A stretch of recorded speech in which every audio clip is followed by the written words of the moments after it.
Over the past 70 years, the world's governments have told us the same story. Antarctica is barren, lifeless, and harmless. But what if that's not true? What if we've been hearing fragments of a much darker truth, one buried in the ice by blood, silence, and time? Welcome to Midnight Raven, the show where curiosity meets the uncanny, and where the shadows always whisper back.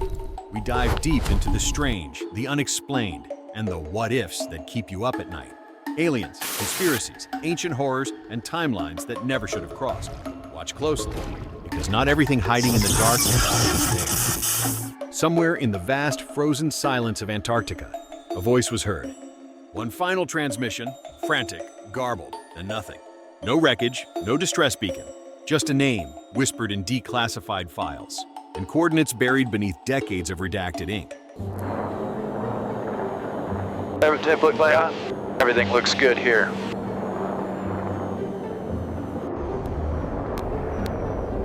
Wait, scratch that. I'm seeing something.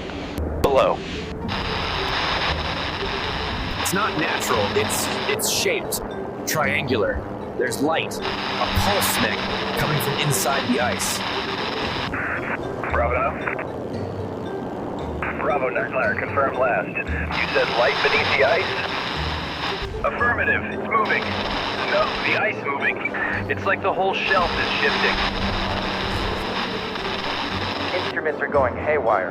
Compass is spinning. I'm getting an altitude drop, but everything reads nominal. My God, it's glowing. Black surface, like obsidian. I can't. I feel something. It's like inside my head. Bravo 9, say again, copy. It knows I'm here. Get me out of here! Commander James Collin vanished over the southern pole in 1956. But before he disappeared, he saw something. Something that he took to his grave. And now, after almost 70 years, we're piecing together what the government never wanted us to hear.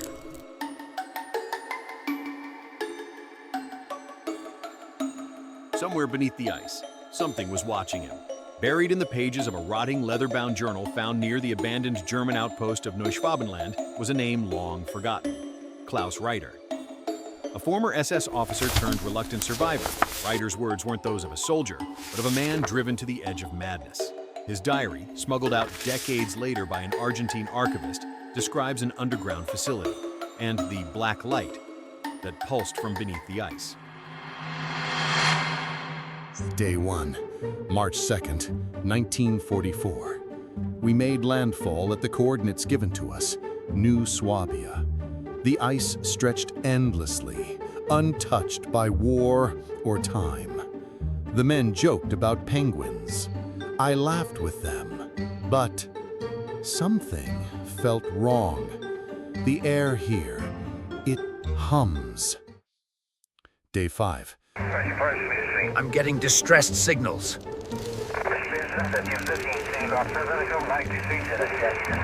Mueller intercepted a signal, rhythmic, pulsing. It wasn't in Morse. It repeated in perfect intervals, like a heartbeat. When we triangulated the source, it pointed not above, but beneath the ice shelf. Day 9. We began drilling. The heat signature below the ice was unnatural, too symmetrical, triangular. A pyramid, the engineer said, scoffing. But he stopped laughing when the ground began to shake. Day 12. Mueller saw the lights again. This time, so did I. They moved, not like a current, but with purpose, like they were watching. That night, my dreams were filled with symbols I'd never seen before. When I woke, I'd drawn them all across my bunk. Day 15, we broke through. Inside was a stone corridor, ancient, black as obsidian, warm to the touch. No ice formed on its surface. There were markings, not Egyptian, not Mayan, something older. The moment we stepped inside, the radio cut out. Day 17, the men changed. Becker spoke in a voice that wasn't his. Franz gouged out his eyes. He said the pyramid was inside him now. I tried to leave, to climb out, but the way was gone. The ice had sealed behind us. Day 20. We reached the central chamber. There was no source of light, and yet we could see everything. The walls, they moved when we looked away. Mueller approached the stone. It pulsed once, and then he vanished. No scream, no trace. Day 22. I am the last. I hear their voices now, not from the halls, but from inside me. The pyramid is not a building. It's a vessel, a prison, or maybe a beacon. I don't know which. If anyone finds this, do not dig. Let it sleep. The world above thinks Antarctica is lifeless. I know better. I walked its halls. I heard it breathe. What did the Nazis find beneath Antarctica? And why did some believe it wasn't of this Earth?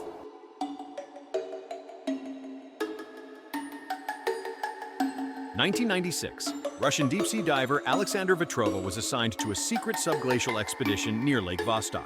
His mission, confirm whether strange geothermal patterns were signs of liquid water or something else. His log, recovered from a water-damaged cassette, ends abruptly with a final static-filled recording.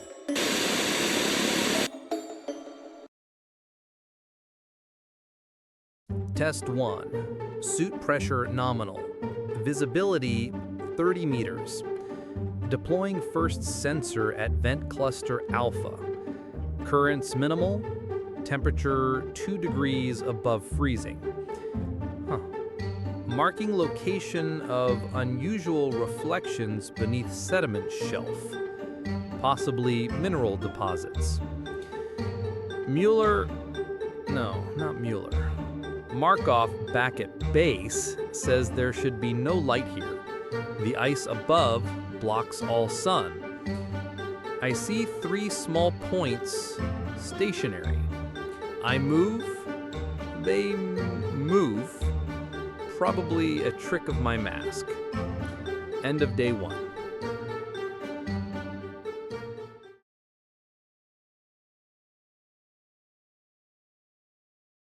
Retrieving alpha cluster data. Temperature spike of 4 degrees. Sonar gave a double return earlier. Looked like another diver trailing me. No, I am alone, but something long passed beneath me just now. Very fast, very big. Could not get visual, shadow only. Could be seal, but at this depth? No, seals don't swim like that. Returning to surface. My hands are shaking.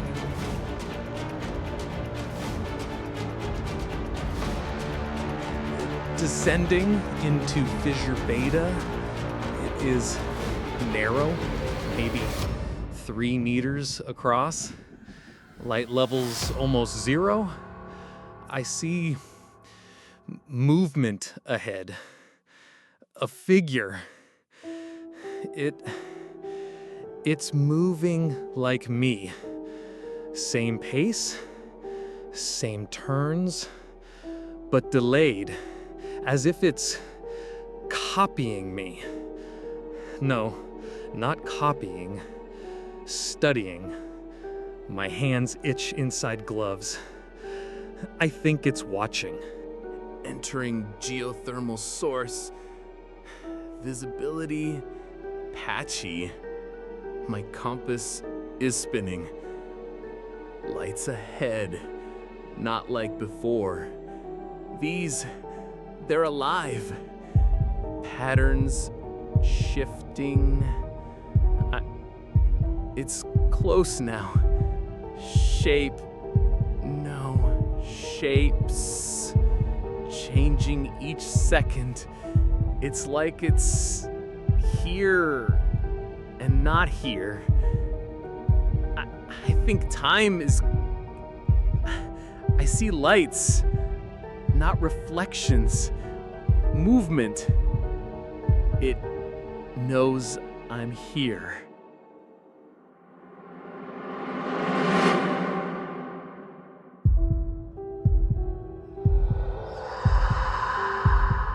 No!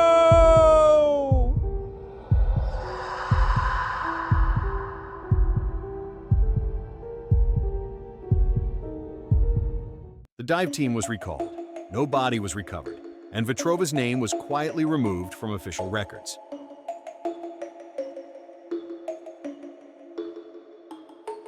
Three stories, separated by decades, different people, different places, but all pointing to the same frozen continent and the same impossible questions. A pilot who swore he saw lights under the ice. A soldier who claimed to walk inside a pyramid that shouldn't exist. A tracker who filmed something that maybe wasn't meant to be seen. Are these just tales born from fear and isolation? Or have we been ignoring a truth so big, so ancient, that it's been hiding in plain sight for generations? The thing about Antarctica is, no one lives there. No cities, no witnesses, just ice, silence, and whatever still moves beneath it. So ask yourself, do you believe in coincidence? Or have we just been hearing the echoes of something waking up?